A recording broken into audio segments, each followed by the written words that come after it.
Don't ask about schools, don't ask about crime. Ask about cafes and coffee shops and incoming developments and maybe some past clients referrals, or talk to some neighbors and approach it from that point of view. And it'll get you much farther as to getting the information that you want to make a good decision on your home buying.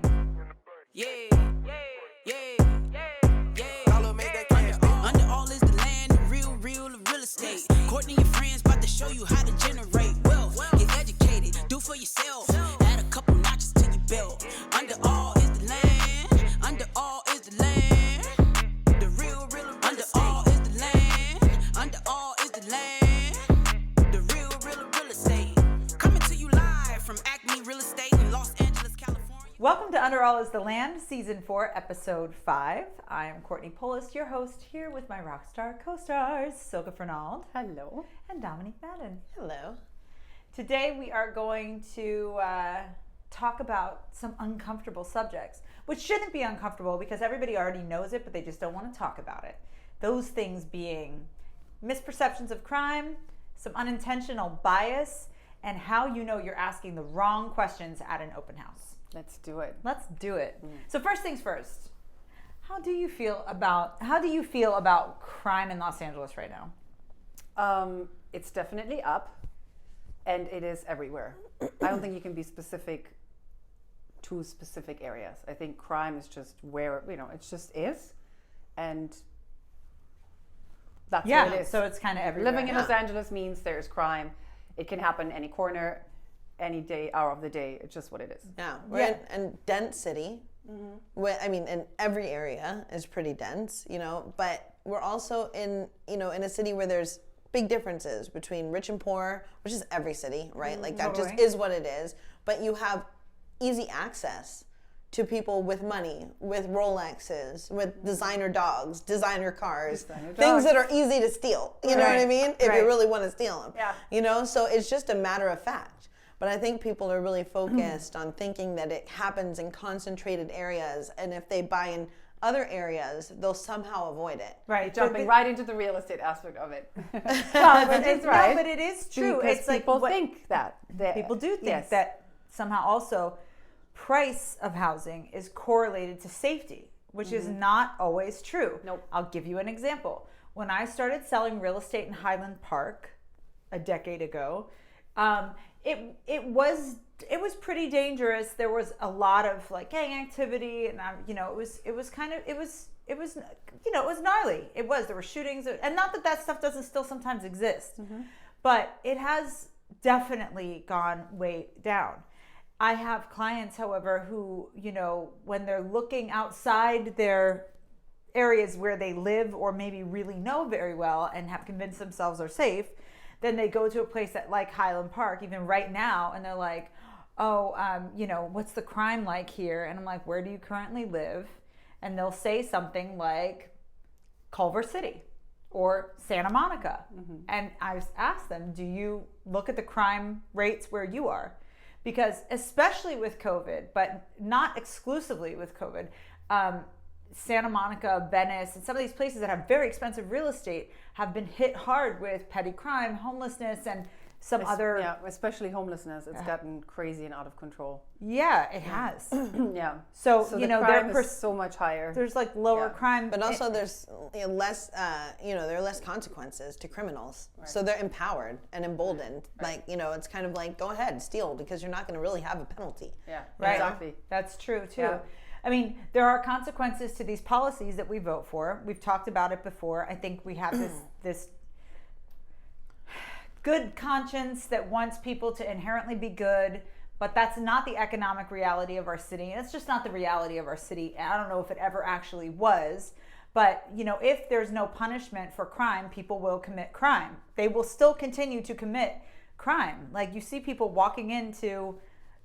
there's one at the Century City Shopping Center, I think it's Westfield, and there were people they go in, gang of people and just rob the department store, just throwing stuff in the bag and running out. Nobody's doing anything. It's like, that happens everywhere. That happens Century everywhere. City. Yeah. That's adjacent to Beverly Hills. You see a lot of Beverly Hills restaurant robberies where people are sitting outside eating and someone comes up and takes their Rolex. You know what I mean? Like, it's not exclusive to any one neighborhood. Right. I think we have blinders on if we're not seeing that, you know? Right. Yeah. But I also think people need to consider that when you live in any city, you risk the fact that there's going to be increased crime, you know. And I actually read a book. I read a book that I think it was Let's called. just give a round of applause for that right there. Yeah, thank you. I read a book. I read a book. Okay, people.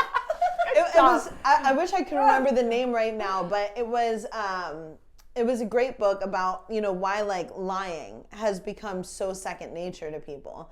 And one of the things that it noted in it was that, you know, whenever communities were smaller and more tight knit, there was more accountability, you know, in the community from person to person, because if you lied and then other people in the community found out, now you're the community liar. You know, if you stole, now you're the thief, you know? Right. But when you're in a city, there's anonymity. Or when you're online, there's anonymity, you know? So it's like you don't have that same obligation to be honest because there's no shame. there's no shame. Well, you have exactly. the obligation to yourself, but that's, you know. But that's just somewhat hoping that character. someone has that. Right. Character. I mean, I Those hate to ethics. say it like this, but I also think that's where like a lack of God consciousness comes in too. There were, at least I think at some time, there was this idea that religion, and again, I know that has been disproven, like, you know, there are many different types of religions and stuff like that, but there's an element of religion or people That do not going lie. to church, there's accountability and there's redemption. Right. So if you are a bad person, you can go and get born again. You can kind of create a Well, new life with God or with your new self. There's a space for transformation. Yeah, can but call even that karma. colonists I'm being- thought, You can call it God. I will call it karma. It's the same Yeah, thing. universe, I don't whatever. And not lying. Okay, but is- wait, hear is- me out for a second. I'm not trying to change your mind. What I'm Right. saying is, not that shit didn't go down, but I'm saying there was a community space around what people conceived of as their shared values in an ethics way or in a behavioral way or in a norms way that I don't think we have anymore. So now I don't feel like there's like a community center for shaming that would be in a small town, but there's also not everybody goes to the same church or everybody goes to the same place where you have to actually be seen, live up, and be held accountable because you're breaking some higher level rule or something. Right, but that is something that is probably still the case in smaller villages or in smaller towns. They talking still about- have but even in I think in big cities where there's millions and millions of people, there's never the case, you know? I don't know. I think in Where there some was places this, it like- definitely, I definitely think in America, historically, until probably recently, church, no matter what church you're in, has been a thing. I think these past 3 generations are really the ones who are breaking with that tradition.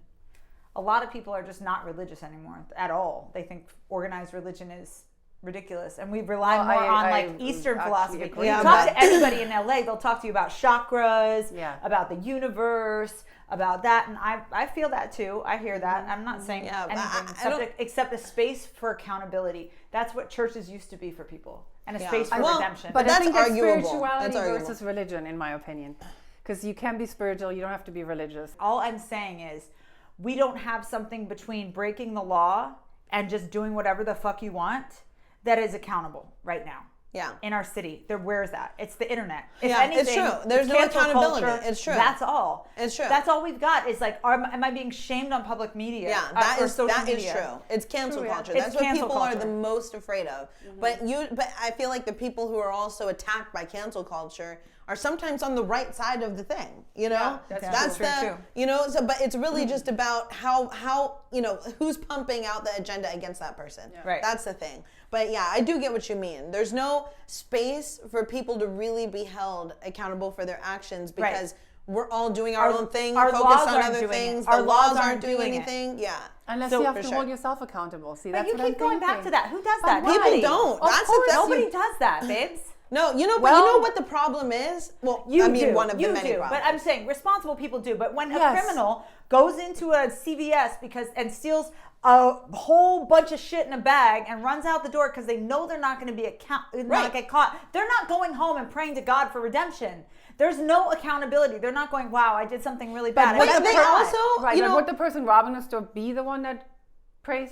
No, but I don't know. No. maybe Exactly. they Even might go to if church there on was Sunday, I don't you know, know. but they might. But anyway, but doubt you know, it. but I see video after video of these store robberies, right, which have shut down Bed Bath and Beyond now, Walgreens. I mean, you know, like And big even like Starbucks in your neighborhoods. and stuff like- Starbucks, yeah, like all of these places cannot sustain the amount of loss that they're taking on their products because there's no consequence. You know, you watch the videos and the security people are so disempowered from actually doing anything because they can be the person who's sued, you know, that literally, like, they're just standing there watching the person So steal. it's the law. We need to change the law. We need to change the laws, is but we what need to we need to stop change. trying to be like we need to stop trying to pretend that everybody is good, Right. and that that it's just unjust to put anyone in handcuffs. Because guess what? Some people need the law laid down. Some people did not have I parents who agree cared with you, enough and I think to that's- lay the law down and make them be good people. Yeah. And those people have no conscience to be Right. like, I shouldn't steal this thing. They have wants. Yeah. They have needs, and they feel like this is how I'm going to sustain that need. But that's the only tool that works. Is the law. I You have to be able to. I agree. Because everything else is like, well, the good people would probably not do the thing, and the bad people.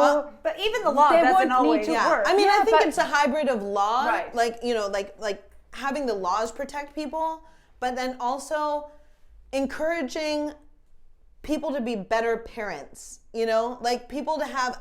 I think we have a problem of just letting anyone do anything, you know, like It is an LA problem. it is. I will say that because I remember, and I think I was telling you this. I remember when I moved from LA to DC the first time, many, many years ago. I had lived in LA for like 8 years or something, and then I moved to DC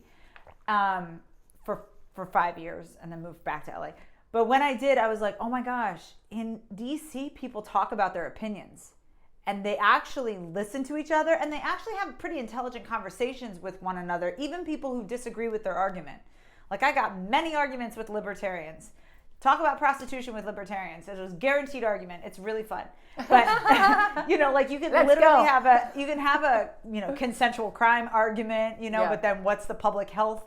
What's public health's responsibility if you're letting prostitution not like be wild and free space because it's consensual crime? Is there any public responsibility for STD prevention and that kind of thing, or should people get free health care as a result of this irresponsible behavior, which can tie into all kinds of things: banning soda, you know, dietary Right, restrictions, let's talk about mandatory foods. vaccinations, like Yeah. whatever. It all goes into this bucket of where does the government overstep. Right. Where do freedom and the government intersect?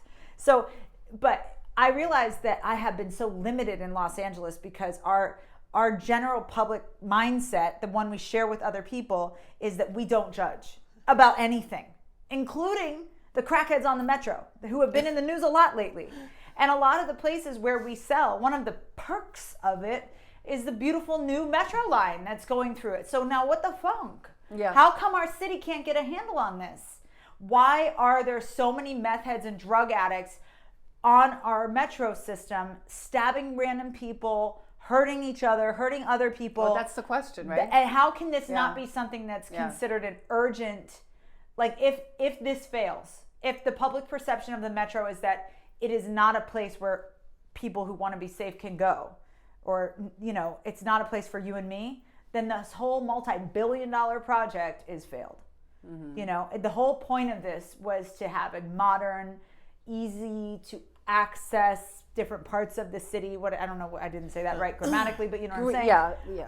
It's because our city leadership is a failure. Our city That's leadership period. has been a failure. Yeah, because they're not really paying attention to the real issues. They're paying attention, or should I say, blasting things as issues that are really not the issue. Right. You know, because it helps line their pockets. Right. Let's be real about that. Right. You know, like shouting, homelessness is due to a lack of housing. Let's build more housing. Let's da da da. Right. And When probably it's their not. hands are still being greased by developers. Right. You know what I mean? Exactly. Like that's It's not drugs, the issue. guys. It's It's drugs. trank. Yeah. It's trank. It's It's trank. crack. It's coke. I just saw a pokey pipe being smoked this morning. You know what I mean? Like Every morning for you. every morning, yeah, literally. I mean, and you can't avoid it. You can't avoid it. But if you ask people about, like, you know, the homeless problem, housing. No. Right. Guess fucking what? Yeah. You ask them. You know what? Actually, I encourage people to watch an Instagram page called LA Homeless, where he interviews homeless people. Like, he just goes up. This feels, it feels very authentic. And most of them say they have had an opportunity to be housed, whether it's with family, friends, by like offering via the, like city things, but they choose not to because they don't want to be. This one woman said, I've been in a cage my whole life. I don't want to be in another cage, and I don't want an apartment. I want to be here. I want to be free. That's what they want. Right. That's what most of them want. And that's not there is an issue with, mental health too. Yeah. And there are genuine situations where that is the issue. Which comes from drugs. Yeah, and some of it from drugs and some of it just via mental health illness. Hereditary issues, you know what I mean? Well, also, the 70s and 80s had a big movement of kind of taking down whatever the public institutions were that handled, like sanitariums and stuff like that handled mental health crises because people were being mistreated and there was a lack of governmental oversight, not unlike private prisons and stuff like that. So they got rid of all these places, but they didn't make new ones. They didn't make new and better facilities, so the people are out on the street. Right. But I've lived in LA for a long time, 23 years, I think now, maybe more, I don't know. And in all my time, I've never seen it be so bad as this. And I've said that before, and I do think that there's an element of numbness on behalf of our city leadership. They gently talk about things, but if you want to see what's really going on, follow @Still Brazy, follow @Street People of Los Angeles, @Street People of Beverly Hills, @LA Homeless, @Street People of West Hollywood. This is the reality. This is really what's happening in the streets. But really just to tie that back, when we get a lot of questions, we work in a lot of different neighborhoods, and sometimes people are coming into those neighborhoods from other areas and they have questions and they don't know, there's a lot of questions about crime, etc. But if you're an Angelino, then you should know that crime exists everywhere. And you have to be conscious about what you're doing, where you're going. Are you riding your Uniwheel at 3 a.m.? Well, guess what? It might get stolen. It doesn't matter where you are. It might get stolen. Yeah, you have to be conscious. Yeah. Or if you have a $5,000 designer dog and you do not look like a threat and you're walking it down Melrose, it might be stolen. Yeah. Like if you're driving a G-Wagon and you leave your door unlocked, it might be stolen. That is just the reality of it. So it's really about being conscious. So, whenever people ask these questions, it's like, one, look at your area. What does that look like? Right. Two, that's a really good point. First, let's see how well you know your area. Go on crimemapping.com, type in your address, and see what is happening around you. Like, for real. And it goes by dates, I think, but you can, even if you just compare apples to apples, be like in the past month, like how many violent assaults were there, how many robberies, how much petty theft, how many cars stolen, domestic violence, whatever. Check it all out. Okay, go. Yeah. The areas that you deem as safe Right. might look a little bit more hairy than some of the areas you deem as unsafe. So let's talk about that. Where do people's perceptions of unsafe come from? Is it hidden Racism? racial bias? Yes, I do think so, yeah. Demographics, 100%. Yeah. Yes. Yes. You don't get 100%. I do not quite the question in Pasadena. Is it safe here when people go into an open house? Meanwhile, I lived in Pasadena whenever I was a little bit younger. Yeah. And, it was like gangland, honestly. Yeah. I mean, I loved Pasadena. Like, I had no problem with that. It's like, just. It was cool back then. Yeah, too. it was still cool. Like, look, you learn to live and just thrive because there are all different kinds of people in a city that is a melting pot like LA. That's what it is, yeah. But you're blind if you don't want to look at the facts that there's crime everywhere. In Right. Pasadena too. Right. In Santa Monica too. Definitely in Venice. Like, So one of the things I wanted to focus on is what people are asking the wrong questions at open houses. Yes. And either they're asking the wrong question or they're asking a veiled question that is supposed to be indicative of some other question that they're really trying to get answered. I've seen all different types of people ask these kind of veiled questions because I think what they're thinking is they're moving from a wealthier place that they're renting, like a Culver City or a Santa Monica, into a place they don't understand and they don't know who to ask. And so they're asking the real estate agent, which obviously we're not allowed to answer. And by the way, we're fully aware, and because we sell in neighborhoods, we get to know the neighbors, and we're aware of how awesome the street is, and we know that the neighborhood is great and the people are amazing, and we're here for that, But and also like there are obviously neighborhoods that are historically one demographic or another, right? But the reality now in 2023 is that the neighborhoods are melting pots. Like there might be more of one demographic than another, but there is also a melting pot of people. Like for example, we work a lot in Leimert Park, and I have clients of literally all races, who have bought and thrived and flourished in Leimert Park and love it, But it doesn't stop the questions from people, even though they see, two kids riding their bicycle down the street with their parents trailing behind, or the garden tour that happens every year, which neighbors feel comfortable enough to open their doors to strangers, to show them their gardens, that should speak to the integrity of a neighborhood. Right. I think that there's more community accountability, more like people know each other on the street kind of thing, and people have lived there for a very long time, so you get like a longer scope. There's no problem with wanting to get to know a new neighborhood, but what you're asking when you come into an open house should be, do you have any neighbors I could chat with or something? You maybe get to know people who actually live there. Humanize your questions, because for us as real estate agents, A, we can see through it, but B, it's not legit. Like based on the actual science and the data, you're coming in with a bias that we can't endorse. And it's also impossible to answer, because what if something happens? What if there's a break-in and we told you, fine, it's safe here. What in the world? It could happen anywhere. It's not that we could say any place in LA is safe, right? People get robbed in the Bourbon Street. Yeah, people get robbed in West Hollywood all the time. It's not that. It's that street people in West Hollywood. So I'm saying maybe it's not really crime that is the question. Right. That's the thing, is that crime is being used just like schools are used. Right. As a veiled question. As a veiled question. Yeah. And so it's like you're asking the wrong questions. The school information is online. So you can go to greatschools.net, or you can go to niche.com, or again, you can ask people or go and visit the school for yourself.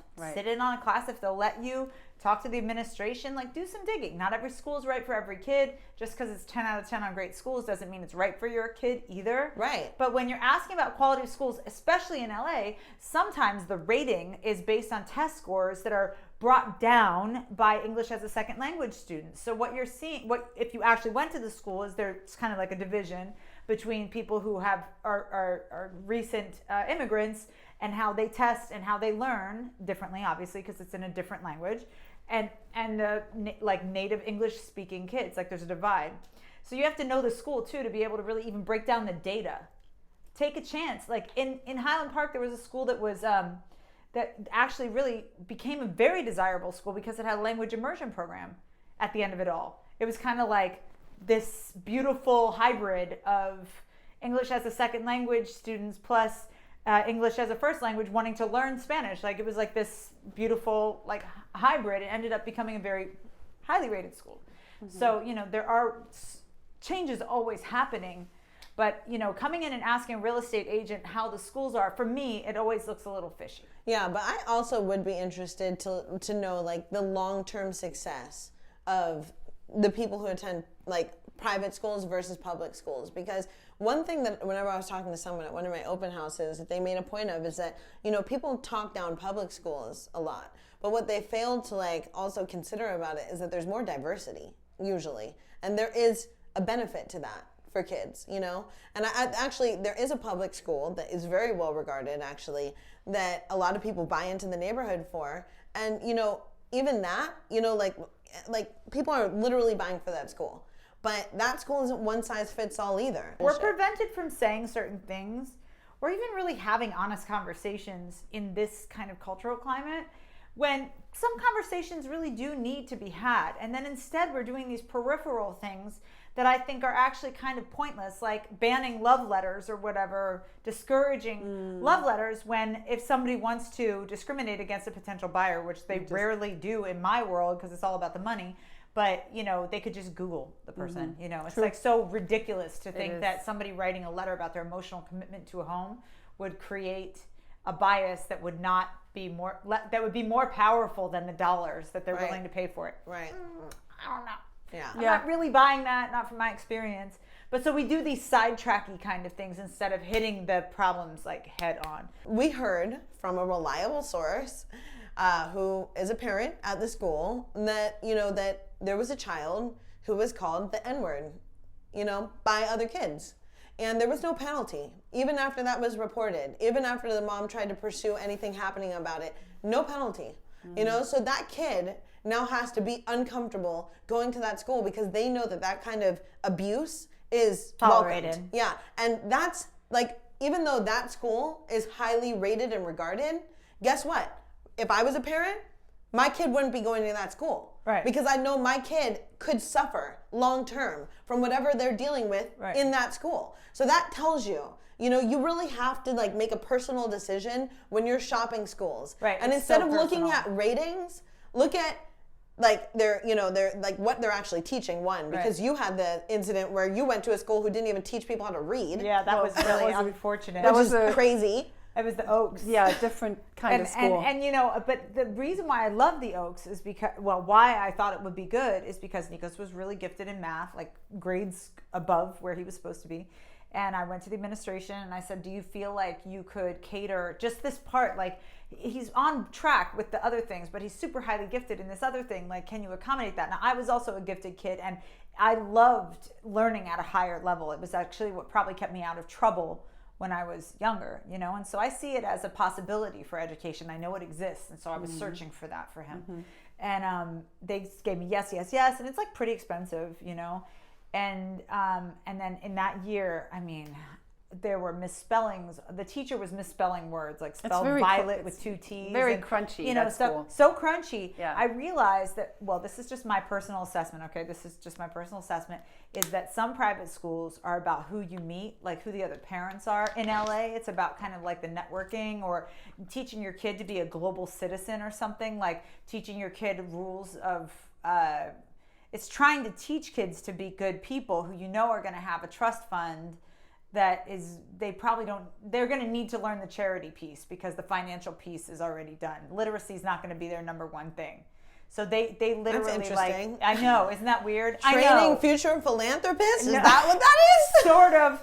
I think it's like it's like future rich kids in the making kind of thing. Yeah. It's like, how do you, diminishing privilege or something? It's like all the kids in there are so privileged that this school's responsibility now is to kind of like try to bring them back to not being spoiled brats or something, as opposed to what most school is for, is like educating or teaching to read or whatever. But I mean, listen, public schools have their big problems too. There are definitely agendas and there are definitely like things that don't work for everybody, and it's a messy thing to talk about schools as if one size fits all. That's what the bottom line about all of this is. So even perceptions about highly rated schools cannot be a right fit for your kid. Perceptions about excellent private schools might not be a right fit for your kid. That's what I learned. We went back to public school and had a great time. But it was a great school in Wonderland. It was amazing. But I mean, there are all different types of choices you can make. So in some, if you're asking the wrong questions, if this is about how to know when you are asking the wrong questions, one of the wrong questions to ask the real estate agent is, how are the schools? And I think it's actually really a bad answer it's a bad answer for an agent to give, even unless it's their personal experience with the school that they can personally attest to. But I just don't think it's an area that they should talk about because it can be veiled also, and you don't want to be seen as giving into that either. Totally. So, neighborhood misperceptions. I feel like there are some streets that have bad reputations historically in LA, and the reasons people give when they walk into the open houses or like when I do follow-up about I'll give you an example. I was selling a house that was 2 blocks off of Crenshaw, and people were saying it's too close to Crenshaw. I'm like, how can this be too close to Crenshaw? It's 2 blocks off of Crenshaw. You would never say a house is too close to Sunset if it was 2 whole city blocks off of Sunset, which is a very busy street. And it's because Crenshaw, got famous in the 90s, I think. Has a bad reputation. Had a bad reputation. But in fact, it's actually flourishing right now. I think, Yeah. you know, it's had a lot of transformation, and it continues to have money poured into it. And there's a lot of activism in the neighborhoods too, like our friend Akil and his partner doing developments on Crenshaw and, you know, improving stuff. It's just, People just don't know what's the name. If you would rename that something else. right.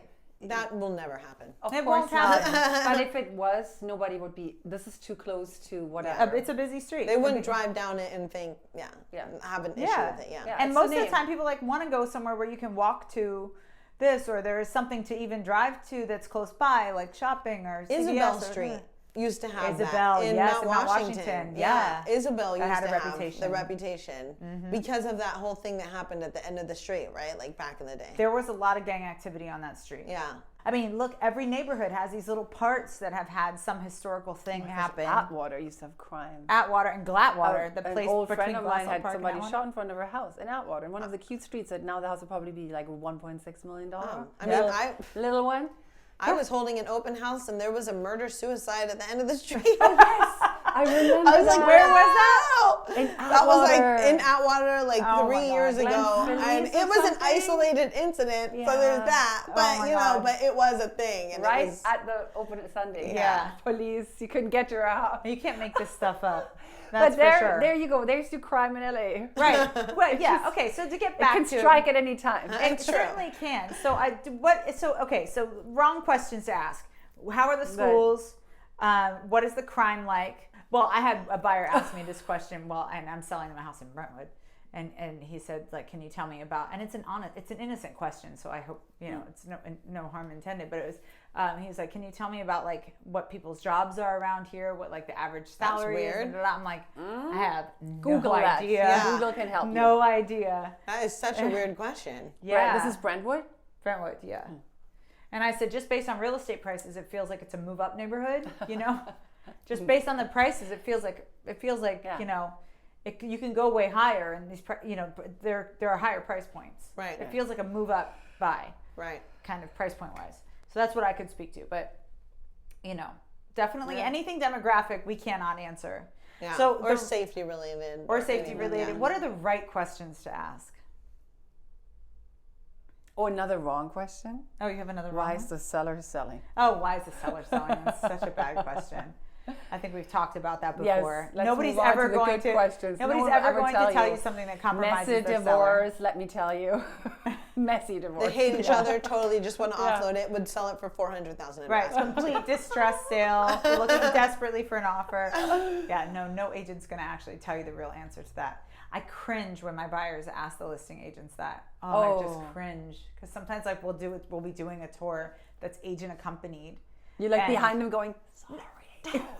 Or like, sorry. Right. Oh my The gosh. other one? I get so embarrassed. Yeah, for What them. did they spend on the reno? Oh my God, I that's a hate good that one. question. Yeah, terrible. I question. always be They're like, not telling I us really that. don't know, and I don't want to know. Right. Yeah. Does it matter how much they spend? Will Yeah. it make the house be more valuable to you Right. now that you know they spend $500 versus $200? Right. No, because sometimes when you tell people that, they think, oh, well, I don't want to make this person This much money, $200,000 yeah. in profit. But what they're not considering is the time, Which the energy, yes. the anger, like all of the holding things cost. that go into Yep. actually getting to the end of a renovation, you Yeah. know, the holding costs, Yeah. which, with hard money are 10%, Yeah. but It's like at crazy least expensive. 10%, maybe even 15, I've seen that, Yeah. like it's expensive. Yeah. Yeah. So there's, it's not like people are just going to invest in renovating a house to even out or take a loss. Right. They need to make a profit, but you counting their pockets isn't going to do anything for you. It's Right not going to get you question. the house. Right, totally. Right question. I think a right question would be like, do you know if there are any like community groups or activities around Yes. here? Because like, for example, I have a friend that I used to work out with in West Hollywood who lives in Leimert Park, and he's part of the Leimert Park Runners Club. Mm-hmm. And so like there's a runners club, like people get together and like jog around the block. I don't know, but that sounds kind of cool. Another right question, like what are the stores what's close by? What What are the restaurants? stores? What are the stores? Is there any cool Restaurants. development coming in? Yeah. Tell me about the overall vibe here for Yeah. people that are new to the neighborhood. And that is something. Parks nearby. Mm-hmm. Any upcoming developments? Yeah. Yep. I think those are all good questions. So yeah, I also think like, are there any neighbors or any past clients that you had that, like when I was selling that one property in Baldwin Hills, There was another ACME client that I had sold a house to, came into my first open, was like, if anybody wants to know about the neighborhood, just have them call me. We love it here. And I was like, that's good. So there were a couple people who asked about it, and I said, I have a past client who just moved in to the neighborhood about a year ago and absolutely loves it. So I can share that with you, So I definitely think that like client testimonials or past client experiences or something can be useful there. Or talking to neighbors. Like, again, talking to neighbors I think can be good, as long as you're open to, there's a danger in talking to neighbors too, because then they might be like, oh, they might disclose something that is completely not true, or, there could be some old beef with this owner and they're trying to sabotage the deal. I don't know. There's probably a risk there too. But I think if you talk to enough people, you'll get a sense of how it is. Or go to a local coffee shop, or go to somewhere in the neighborhood and like hang out for a minute. Like, what would be your local spot? Walk See up how and you down feel. the streets, chat with the neighbors that walk by. The best Right. thing is when people come to the open house and there's other people that are just moved in and they come to look, because they always like to look at the design and take ideas, and then people ask, what's this area all about? And then they jump in. We just moved here, We've got everybody's phone numbers. We love it. And that's the best part, when they hear it from the buyer. Right. It gives that extra, or from neighbors. It gives almost like that extra legitimacy. Well, It's not based on that I real, wouldn't, I'm obviously... I don't live in the neighborhood. Exactly, but I also, like, we are maybe more like, well, they try to sell the house. Of course, they're going to say all the right things. But Right. hearing Maybe they it don't from trust an the actual agent. neighbor That's the perfect thing. Yeah. Yeah. Yeah, I think that's They have no, they don't lie. All righty then. So All there. right. So again, to summarize, don't ask about schools, don't ask about crime. Ask about cafes and coffee shops and incoming developments, and maybe some past clients referrals, or talk to some neighbors and approach it from that point of view, and it'll get you much farther as to getting the information that you want to make a good decision on your home buying. That's all I got. See you next time on Under All Is the Land. Do for yourself. Add a couple notches to your belt. Under all is the land. Under all